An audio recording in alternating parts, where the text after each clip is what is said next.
Let me take a time out to say a special good morning to the listeners, special good morning to the viewers also. It's To The Point here on Classic Radio and also on GBN TV. Good morning to those of you via social media platforms, whether it's a Facebook page, YouTube channels. Good morning to you and welcome. You know what happens on a Wednesday here on To The Point? It's usually Government Wednesdays, so we refer to it as. That's what we, of course, have various departments within the government popping by to, of course, have that conversation with them. Suddenly, we should be having a guest. The guest has just illustrated to me that I'm going to be a little bit late, so should be here shortly. And when the individual pops in, we get into the conversation. So good morning once again to you, those of you via, of course, our listening platforms. Good morning to you, drivers on our nation's roads. Good morning to you also. Certainly hope you're having an A-OK morning. You know, the morning started off with some showers. Yeah, I felt good a little just after 3 a.m., around 4 a.m.-ish, if I could see it that way. Some heavy showers poured. I've been subsided by now. The sun is out, but there's still maybe areas where the roads are wet, so I beg of you to drive along with that due care and attention. You know your friction is reduced a whole lot when the roads are wet, so I encourage you to drive along with that due care and attention. Looking for other road users also. Maybe another driver, or it could be an individual who's walking along the roads. Looking for them as you move along. All right. So as we await the guests to pop in, should be here shortly. Should be here. Last time we spoke, told me they were like 5 minutes away. So certainly hope they'll be here soon. So as we await the guests, so of course, let's go over to Master Control. We're going to take a short break, of course, and certainly be back. And by that time, after the break, I certainly hope that the guest pops in and we certainly able to go through with that conversation. It's To The Point, Classic Radio, GBN TV. Once again, good morning to one and all. Wherever may you be listening to us and wherever you're viewing, good morning to you. We'll be right back after the short break. Don't touch it down.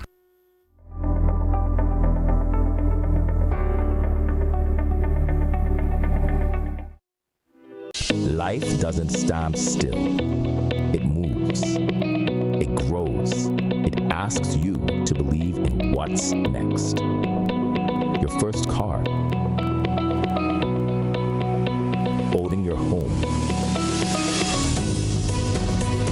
The business you build. The future you choose to invest in. Life moves in steps.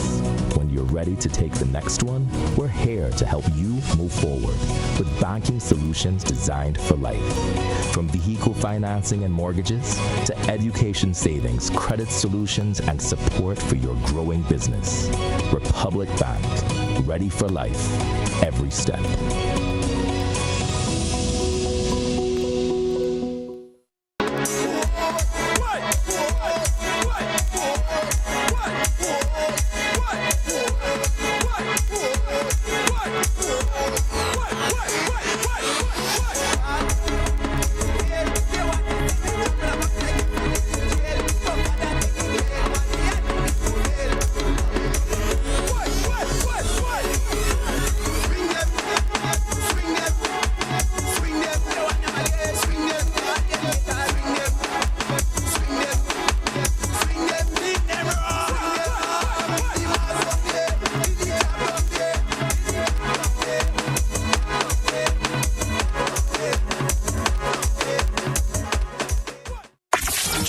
Mixology is back. We're officially on the road to spice up the Carnage 3.0, and it all starts here. Live from GBN Studios every Friday at 1:30 p.m. Streaming across GBN platforms, bringing pure energy, culture, and Spice Man's vibes straight to your screen. Hosted by Charlton, powered by Graphic Sound System, featuring fresh faces and seasoned stars. Mixology is what the culture takes center stage. WhatsApp 407-8458 now to secure your spot on Mixology.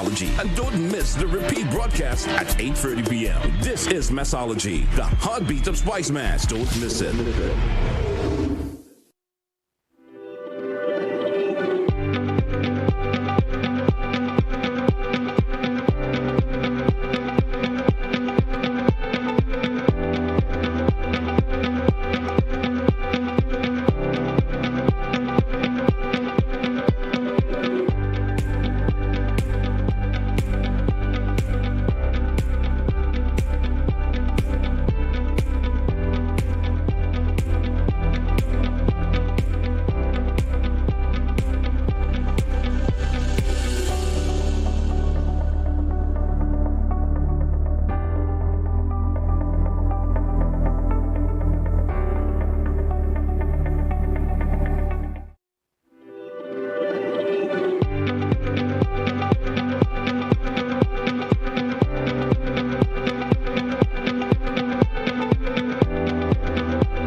welcome back. Welcome back to our listeners. Welcome back to our viewers once again. Of course, I did mention my guest was running a bit late, and suddenly he's here. Let me say good morning to the Honorable Ron Redhead with us this morning. Good morning to you, sir. And welcome. Nice to have you with us. Good morning, GT. Thank you, and it's a pleasure. I do apologize for being late, but I am here nonetheless. All right.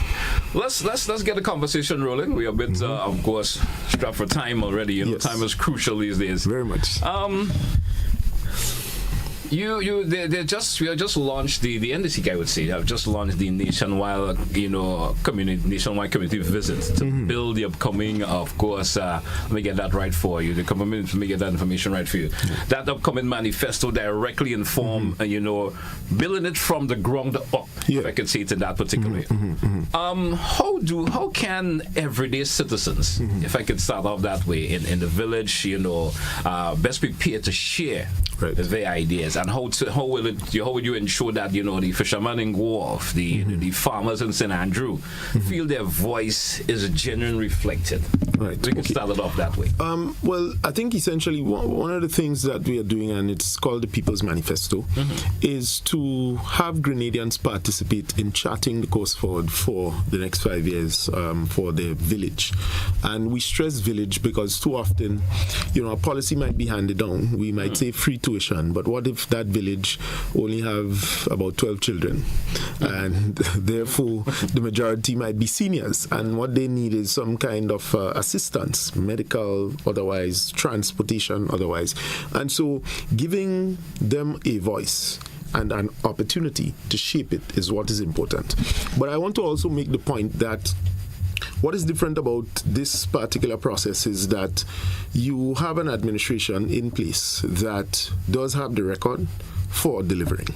While we may not get it, let's say if we say July the 8th, as of in today's date, exactly on that date, but we work towards it. And we come back, we give updates, this is where we are at, these are the things that we are doing, the process is outlined. So one of the things that we are very confident in, why this could succeed, is that you have an administration that will listen, one, and two, has the political will to implement. Yeah.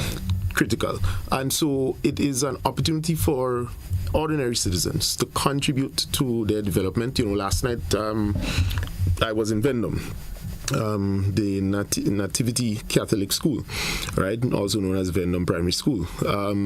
We had, I think we catered for about 40 people. In total, 31 of residents came out. It was a combination, so to speak, of villages surrounding Vendome as well. And they were very vocal as to what they want to see. And that is what you want. I sat there as a member of parliament. I didn't interfere. People got to express how they feel, what they want to see, where they believe suggestions could be had in terms of strengthening public policy, and the number of conversations that came out.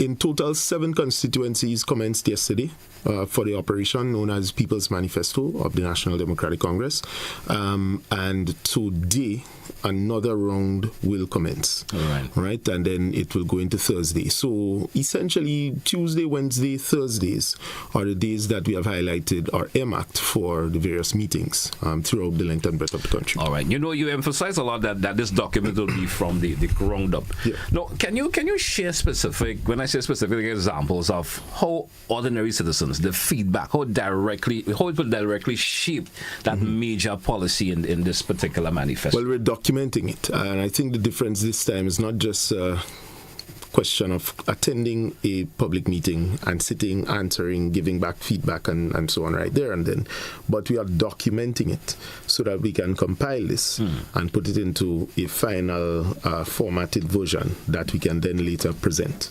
Essentially, it's an opportunity to, when you do a survey, a poll, that sort of thing, and you document it, essentially it's like doing that in terms of getting an audit as to a particular village, the state of it in terms of what it is that residents would like to see going forward, and how can we work towards it. And there are wonderful suggestions.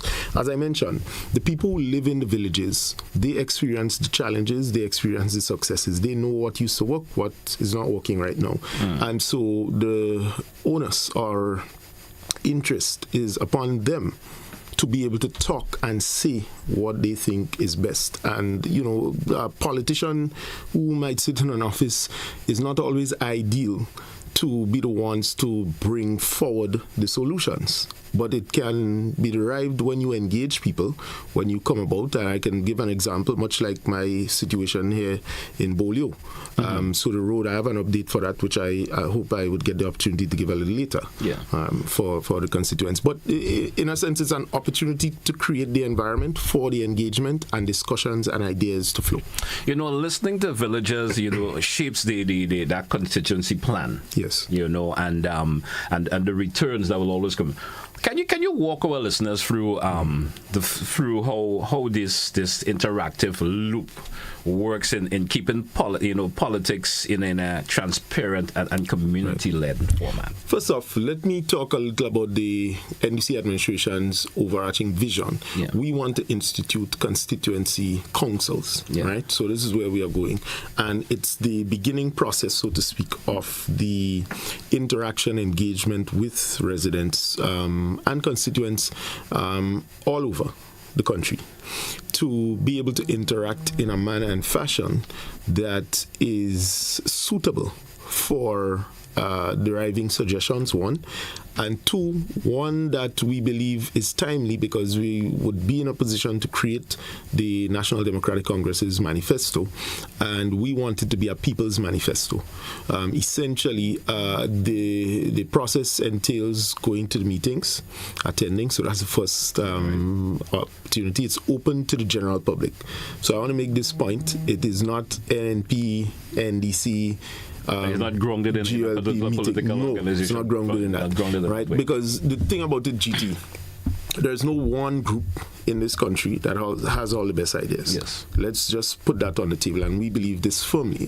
In fact, our party leader and Prime Minister is the pioneer of this initiative because, as he always say, you can't, starve half of the country and promote the other half, and then you don't expect to not be able to move forward. Everybody have to get a fair chance. If you mess it up, that is on you. And so we want to encourage as much people to attend. And you're not coming there to say that you support, John, Mary, James. That's not the intent. What we want to do is to have discussions on the issues.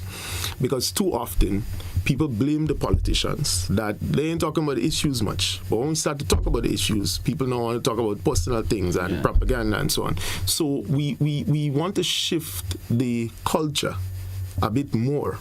Having changed the dynamics of politics and the generation of politicians, we want to shift the conversation now to community-based stuff and do it in a manner that people can attend these meetings. There's a facilitator. So me, as a member of parliament, for example, in my meeting last night, I had to sit down in the crowd just like everybody else. Yeah. And I listen. Right, because that is important. So there's a facilitator to manage the process, and people take the notes, and it's compiled. Tell me this: the National Democratic Congress celebrated 4 years. Yes.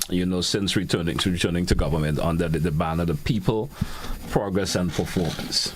How does this new consultation process bridge the achievements of 2022 manifesto?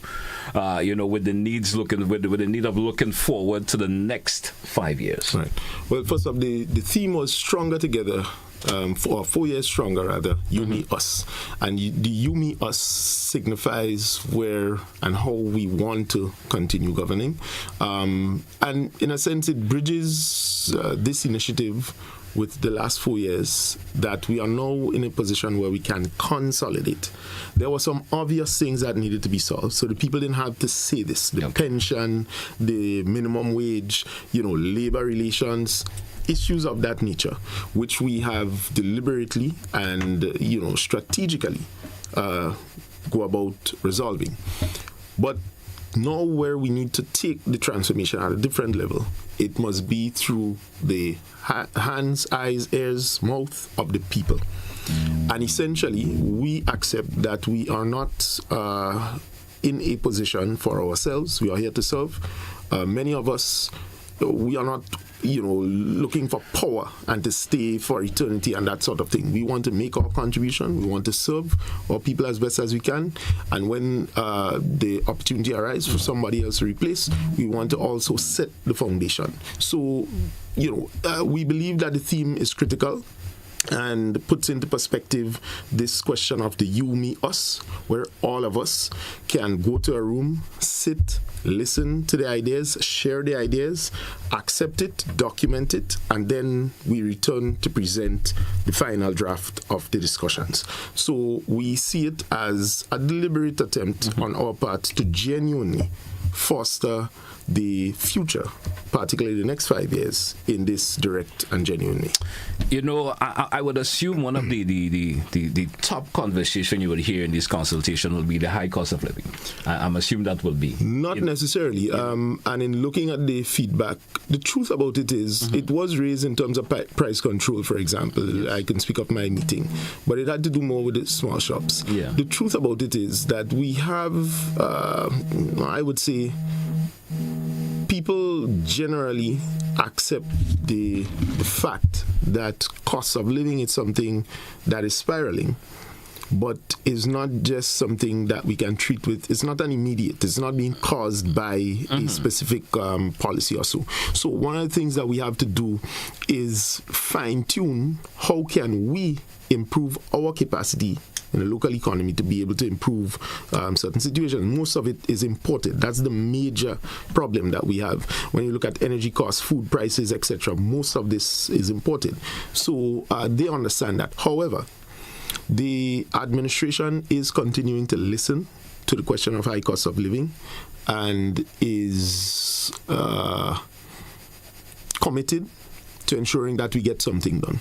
Right, that's as much as I would say in regards to that. However, it was not the main feature last night across the 7 constituencies. Okay. People spoke about. But that's interesting, though. Very interesting. And what's interesting is that the ideas people are giving has a lot to do with the social aspect of Grenadians. How do we improve? One suggestion I'll just share here was that we should have community counselors, right? When we talk about mental issues, we should actually be targeting communities that are vulnerable so as to prevent it from becoming a national problem. Nip it in the bud within the community. You have the community centers, so maybe once a month, twice for the year, or whatever arrangement could be made.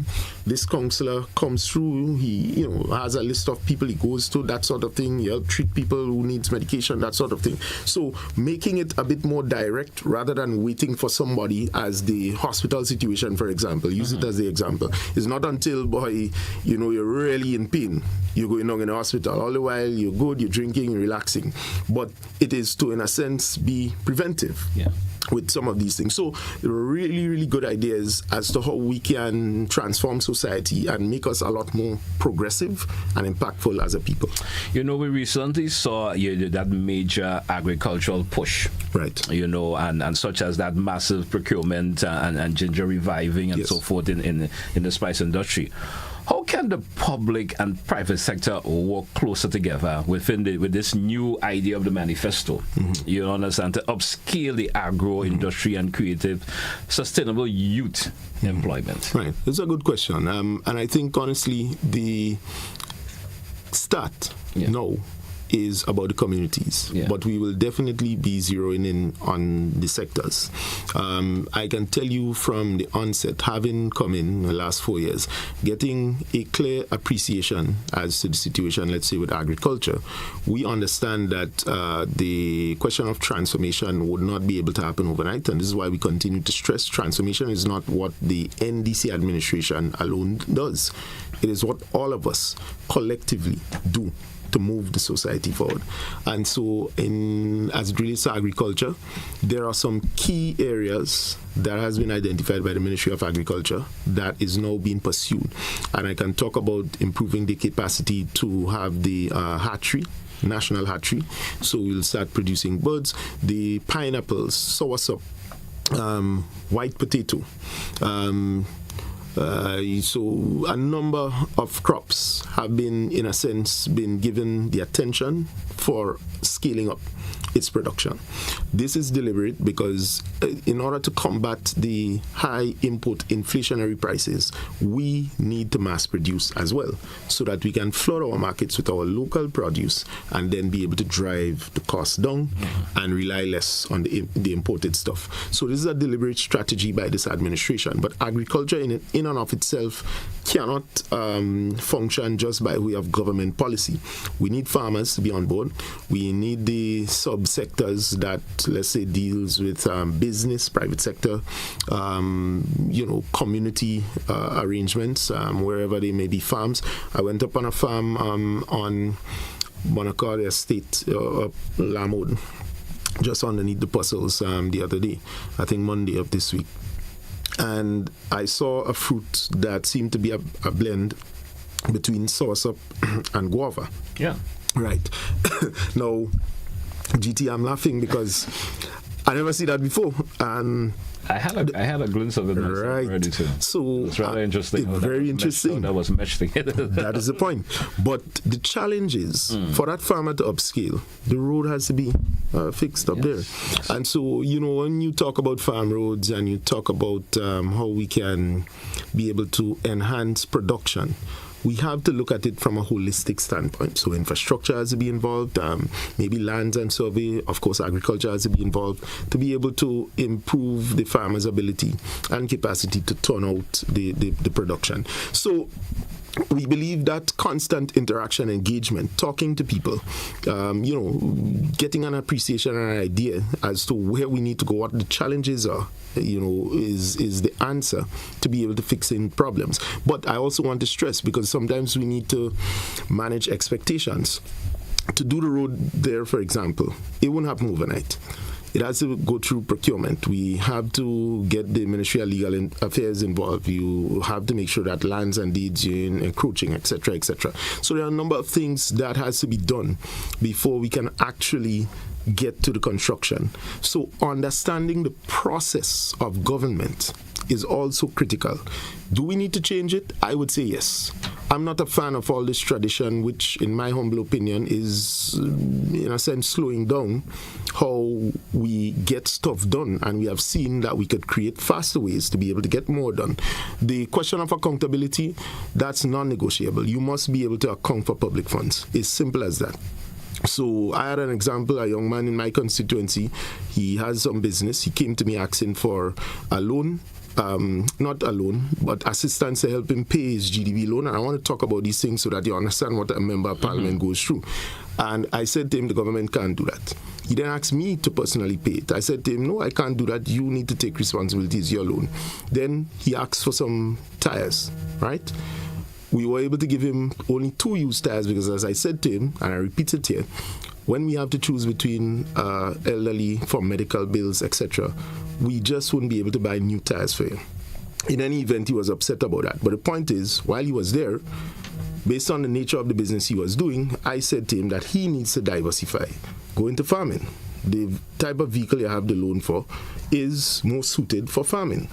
So, no, he may not be a supporter of mine, but I'm saying this to suggest that I don't have no time when it comes to dealing and interacting with the development of people for the politics. And I think sometimes we need to move beyond that. So I think the People's Manifesto really presents an opportunity, as I said, across party lines. Let's put aside the yellow and the green and so on, or the gold for now, and just try and focus on Grenada and what we need to develop. I agree with you with that. I wanted to get your perspective of this, and I'm listening to you. See, when you talk about transformation, and sometimes when you mention it can't be left up to the government alone, right, or the political organization in charge. Yes. But sometimes I get the feeling that it's not explained thoroughly enough. Right. When I say that, so I want to get your take on that. It's not explained thoroughly enough to the average Grenadian. They are for those of us who may understand what it means. You know, our the mindset of a majority of us is that quick fix nature. Yeah. You're going to transform, and we want to see that transformation done. Or are you going to blame your organization for maybe not getting that level of understanding to the regular citizens in terms of the transformation? Because folks are looking for it in the immediate. Everything has to be in the immediate. You know how the world turns these days. If I want some water, I should get it now. Yeah. You understand? Would you take that blame for that not explaining it in the terms that the regular citizen will understand. Hey, that is what transformation is, and it's not something that's going to happen because during our campaign we said, hey, we're going to be transforming Grenada, and we should see it tomorrow. Well, I think we have to take responsibility, not in the sense of blame, because we personally didn't say that we were going to do this and that. But you understand how the message will come across, right? But the message will come across that, thing. But I would go further just to say that one of the things we did was to ensure that the majority of the stuff that was promised in our manifesto, we were able to deliver them, right? And this is something we are confident on. However, there is always room for the delay because sometimes the policy initiative is beyond just passing something at cabinet. It has to go through a process, which is part of the bureaucracy which we have come into.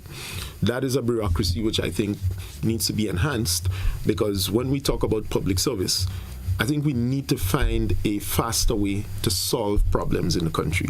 Right? Too often, it takes too long for the conceptualization of a project to implementation in Grenada.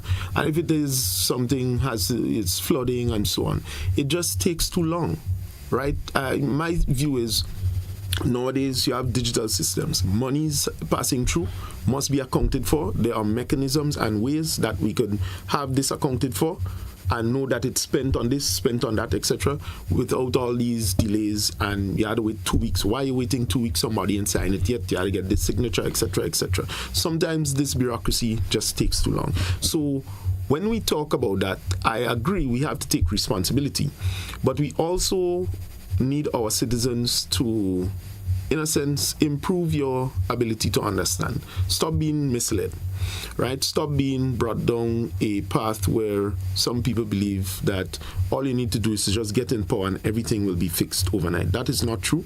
And oftentimes what happens is that an illusion is created and politicians who only just want to fool people only believe in selling quick fix and not genuinely explaining to people that this doesn't happen overnight, right? I think the responsible thing to do is to understand in the event of emergencies, I honestly believe we need to expedite service to people. But when it comes to building out a community, putting a town in St. David, for example, that wouldn't happen overnight. So you have to work the specific things because you need to have good infrastructure.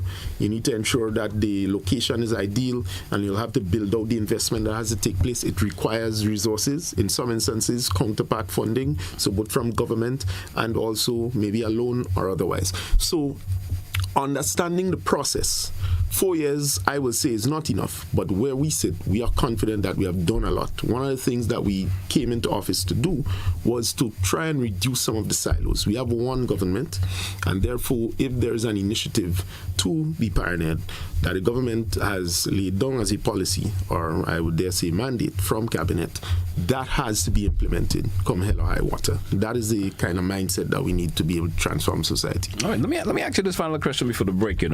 I'm assuming the consultation process, is explicitly, of course, targeted for the sister islands also. Yes, definitely. You understand.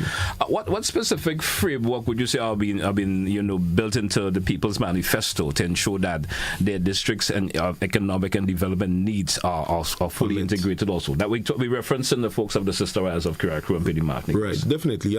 Well, certainly, and their development, I would say as of now, we have to take into context the recent passage of Hurricane Beryl because that's still fresh in the mind, right? So in terms of where they go now, that is what we need to look at in terms of how we can further expand and build out the question of resilience, because this is something that was highly underscored immediately post Beryl, that a lot of the construction work that took place in Carriacou and Petite Martinique, say for a long time, was not up to modern day standard. And a lot of it had to do with maroon style, fisher folks will come, everybody come together and assist someone. So you can't fault people because it is part of the culture and the way of life, how they grew. But now in a modern era, the need to modernize Carriacou Pitimatnik is a major focus of the Honorable Tevin Andrews and by extension the National Democratic Congress. So let me tell you what we have done. In addition to building back some of the resilient homes, the resilient businesses, etc., we are looking at means and mechanisms to expand the economy in Carriacou Pitimatnik. Night landing in Carriacou is going to transform the issue of travel. It will get more people to come, but critically, more people to stay. So you have now a predictable pattern, and when you come on mainland, you could live comfortably. Some people don't like the boat, and you have to accept that this is the culture. So it invites that opportunity. Secondly, we have partnered with, through the Member of Parliament or the Ministry of Carriacou Pitimatnik, to have one of the other major hotel chains come up and invest. That is going to improve the room stock in Carriacou and Pitimatnik now. You know, I was speaking with the Member of Parliament over the weekend, and he said this year and last year, every single thing was booked out for the entire year. There were moments in terms where of events and in terms of events, and that is critical. It means, therefore, that the issue of capacity of the island to be able to house people is something that has to be at the center. And we have commenced the attraction of one hotel chain. He also has a vision to commence the attraction of another hotel chain to further expand the capacity, so that when people come to mainland and they want to go to Carriacou, there is room available for different things. You have Corn Festival, you have now Lobster Festival. Yeah. You know, they introduced a number of things that can be able to push the economic situation forward, and in collaboration with some of the existing festivals. We drew for a break. Let's take when we come back, we continue the conversation. Stay with us, folks. On the Point, Classic Radio, GBN TV. We'll be right back. Looking for a burst of...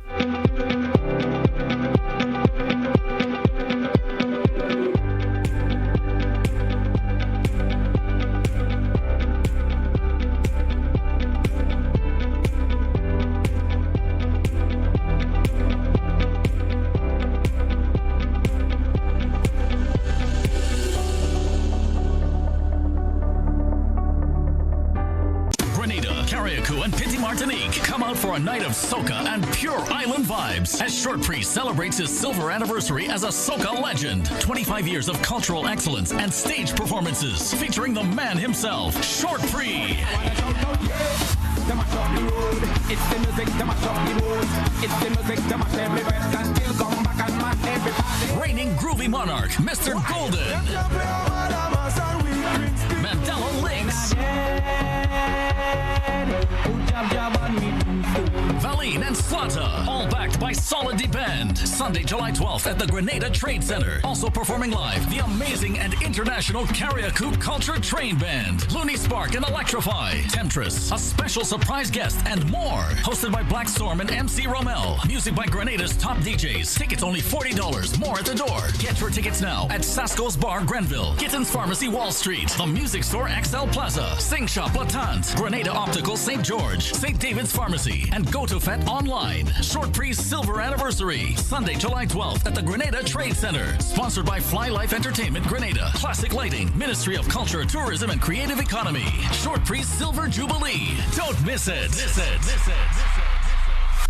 This Emancipation Weekend, Freedom Takes the Sea. The Media Workers Association of Grenada invites you aboard Unscripted, the Freedom Edition. Friday, July 31st. Step into an unforgettable night of music, vibes, culture, and connection aboard the ultimate summer cruise experience. Meet your favorite media personalities, party under the stars, and celebrate freedom the unscripted way aboard the Ecstasy. Boarding is at 7 p.m., sailing at 8 p.m. Dress code Freedom Chic. Bold, stylish, unapologetically you. Tickets are limited and going fast. Get your tickets online at GoToFet and at recognized ticket outlets. Unscripted, the Freedom Edition, because the best stories are the ones you never planned.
back, listeners. Welcome back to our viewers. Once again, it's To The Point, Classic Radio GBN TV. We have, of course, with us this morning, the Honorable Ron Redhead with us this morning. Of course, he's the PRO for National Democratic Congress. MP, welcome back. Yes. I want to just shift the conversation just a wee bit. The constituency that you, of course, represent, we know there's some road work taking place. We've been hearing the conversation that's going on. I know you may have some updates for us. Right. I am one who frequent that particular road, and, you know, some might feel a little bit disgusted by the quality of the work. Yes. I mean, if I had to be frank with you in relation to it, give us an update on what's going on there. So last week in particular, and prior to that, I have been speaking to representatives from Nawasa on the ongoing pipe relaying project. But last week in particular, I took the opportunity to get involved and to work with the Ministry of Infrastructure in collaboration with the chairman of Nawasa to be able to bring some relief to the people there. I can say confidently this morning that we will commence the pavement of the road following the work that was done with the contractor. Now, in intervening, it was clear that the use of TIF and some of the other materials was not the appropriate material, but it was due to the contractor, this is what was reported, not being able to get the appropriate base course to lay down so that, you know, you get a more solid foundation when you're driving. But in any event, I think where we are now, this morning, I can report that we will, that is the Ministry of Infrastructure, commence pavement. Okay. Now, I want to make this point, two things. This road is going to be a part of the Build, Design, Finance model. Okay. And should commence maybe after the carnival, thereabout. Don't quote me, so I say after the carnival, but, you know, somewhere around there, right, it should commence. But the other issue is that this present pipe laying project, the digging up of the road and the relaying of the pipe, was not a centrally managed government project. So it wasn't the Ministry of Infrastructure. It was not, me as a member of parliament or so. It was done by Nawasa and their contractor. It's funded by the German organization. And that is, as it relates to specific, I think, the UK SIF, not the German, but the UK SIF project, really. That's what it is. And so it talks about expanding the water capacity for the area up at Tempe, or Chantilly to be exact, the road which connects from Lamwood to Hills of Ice, Tempe. The construction of the tank, I think that is about completed. They have relayed the pipes there. I took the opportunity last week to drive right through just to get a first-hand appreciation and talk to residents and see what the challenges are there.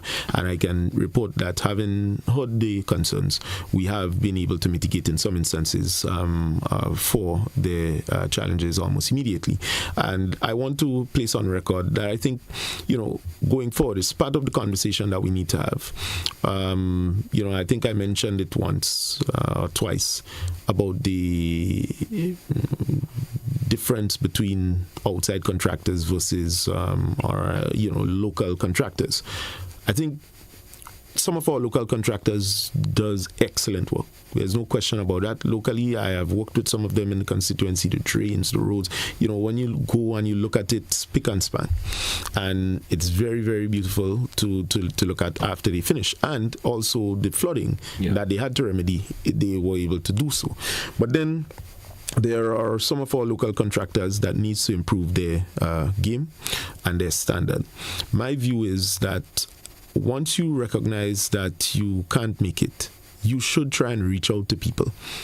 In a small society like Grenada, you don't have to do it for yourself. Yeah. This selfish mindset, yes, it's your contract, but you can ask for help. You can ask for help. And I thought that, it took a little too long to be able to reach out, and it's not until I personally had to get involved to be able to collaborate with the various stakeholders and hear the concerns of residents that we were able to see some very simple steps being taken just to remedy the problem. And I think, in all fairness to the motorists and the motoring public there, I mean, people driving their vehicle, their suspension, all of this thing, that should be part of the consideration. Yeah. Yes, so you don't do projects in that manner and just operate in silos, because you're on the main road. You're not in a private road or an in road. You're on the main road. And so I thought more should have been done to tighten that up. Give us a quick update with this project. How is that going? Well, it's going well. Just a quick it's going well. It's going well. It's on schedule. We're getting to the point where we need to now cut the roundabout to go travel up to Vendome and connect Constantine. This is a new addition to this existing project, and it's this administration that decided that we will go that route, following conversations extensively with the prior CTO, Kevin Blanche. Myself and him, we were able to include that part of the project. So this is why the project costed a certain amount and is now, spoken about as another amount, because there's more work that we have added. Okay, great. I have a quick question for you, of course, as we move along, and then we, of course, invite our listeners and viewers.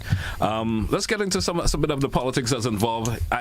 Minister Ron, could you confirm any change in the caretaker force that has been made for St. John now? If there's a change for that? In St. John? Yeah. No, and there's no change in the caretakership for St. John, and at this moment I can't confirm whether is it what you asked about St. John only? Yes, St. John only. Right. I would have any change No, for the caretaker. no change. So there's no change with me. No change. All right. There's been conversation that there's a change. That's not true. For the caretaker for St. John. So that's not true about that. Okay, great. Now to move on. Folks, we do for a break. Let's take it when we come back. We of course invite our listeners and viewers if they want to chime in with a call with a question or two when we come back after the break. Stay with us to the point here, Classic Radio GBN TV. We'll be right back after the break. Don't touch it out. Looking to shop.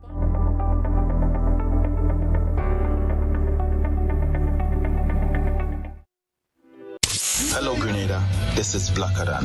On the 18th of July, I'm welcoming you to Radisson Hotel Car Park for the second installment of Groovy White. Groovy White, a celebration of groovy music. Blackadan. Faminapi.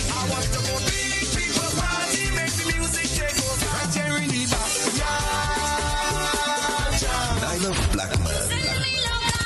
It's your girl Nyla Blackman, and I will be performing live at Groovy White. College boy Jesse. Christo.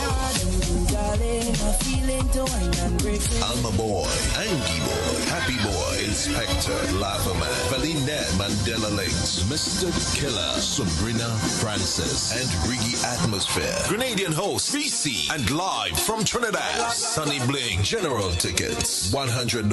VIP, only $500. Groovy White, Radisson Car Park, 8 p.m. to 2 a.m. Saturday, July 18th. Sponsors. GBN Massology is back. We're officially on the road to spice up the Carnage 3.0, and it all starts here. Live from GBN Studios every Friday at 1:30 p.m. Streaming across GBN platforms, bringing pure energy, culture, and spice man's vibes straight to your screen. Hosted by Charlton, powered by Graphic Sound System, featuring fresh faces and seasoned stars. Massology is where the culture takes center stage. WhatsApp 407-8458 now to secure your spot on Massology. And don't miss the repeat broadcast at 8:30 p.m. This is Massology, the heartbeat of Spice Mass. Don't miss it.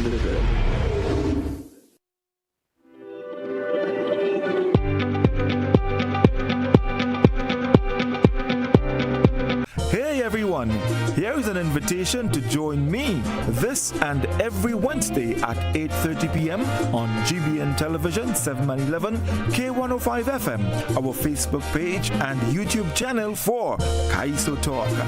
Meet the Kaisonians, hear their stories, feel the vibes. Kaiso Talk, Wednesdays 8:30 p.m. Compliments the Grenville Credit Union.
Welcome back, listeners. Welcome back, viewers, once again. That's To The Point Classic Radio. I didn't mention, of course, when we come back from the break, our listeners and viewers have the opportunity to chime in terms of a question or two. If they do have that option of doing so. MP, before we go to the calls, I have one question. You know, there's been speculation about St. Mark's caretaker being, of course, replaced. Is this is the party satisfied with his performance? Can you, of course, is he being voted out as a caretaker? Or what is the support of the party behind his particular leadership? Well, I can't confirm that there is any change at this moment. I'm not in any position. Confirm that? No, I'm not in any position to confirm that. That would be responsibility of the political leader to announce during the course when he sees it fit. That's one. And two, Senator Quince Britton remains a stable source for the people of St. Mark. We continue to work with him. He remains a senator. So there's no the issue of change. I'm not following. St. Mark, All right. St. Mark is in a good place. I would say wait and you will see. All right. Well, with the smile on your face, I can see that. Yeah. Let's of course go over to our listeners and viewers. We are of course a bit strapped for time. Let's take our first caller. We lost that caller there. 435-2041. Let's go to the WhatsApp. WhatsApp caller, you're live. Good morning. Welcome. Hey, good morning, GT. Good morning, and I beg of you to be brief, please. We strapped for time. Go right ahead. Ron, I have a suggestion for you, right? I heard you were speaking about the writing the Constitution and talk about the meeting that they had last week. Last night. The suggestion I have for you, right? One of the things that made the revolution so successful was what we had what we call the panel discussion. Instead of you guys might be seen in the meeting and people going on the mic and making suggestions, I think you guys should break it up like in groups. And then you have a lead. And before the meeting ends, all the leads come together and give you guys a suggestion what they basically come up with. And a quick thing around, David will be coming up. I'd like you to highlight more on it from it, please.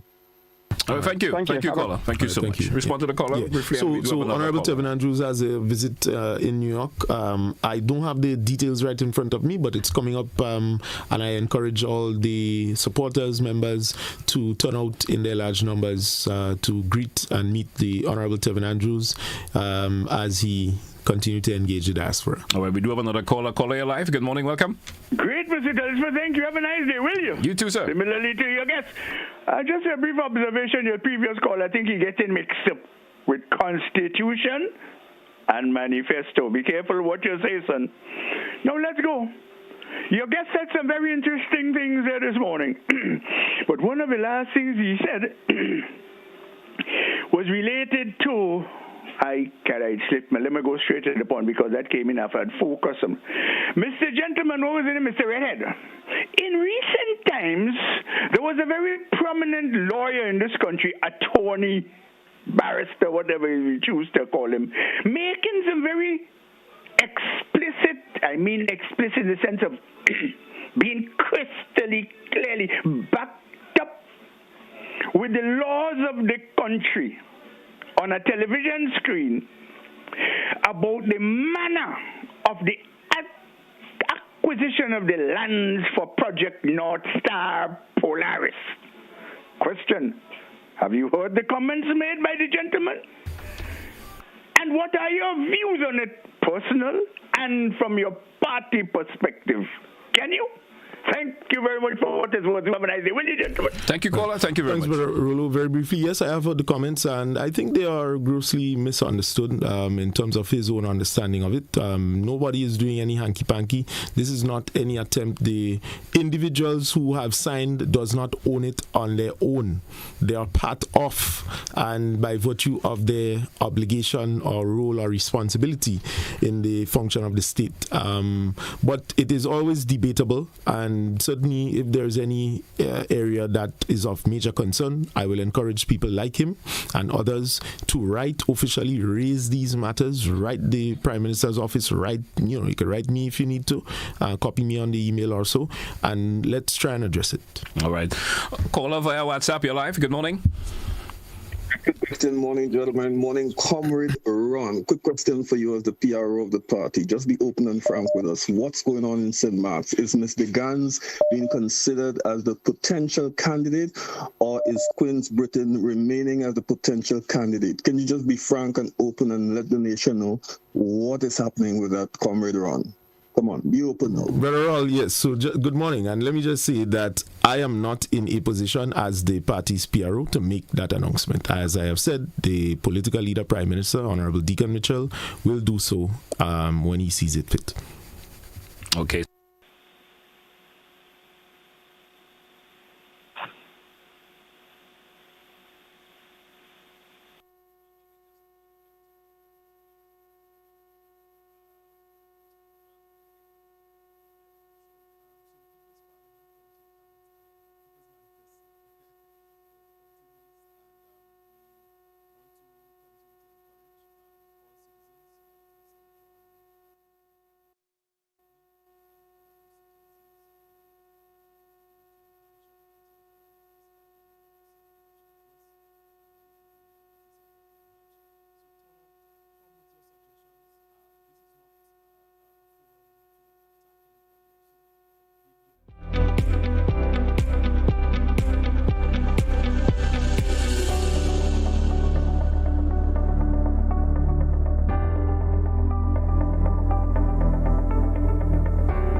Edition. That's what we're going to take a wrap for today's edition of To The Point here on Classic Radio GBN TV.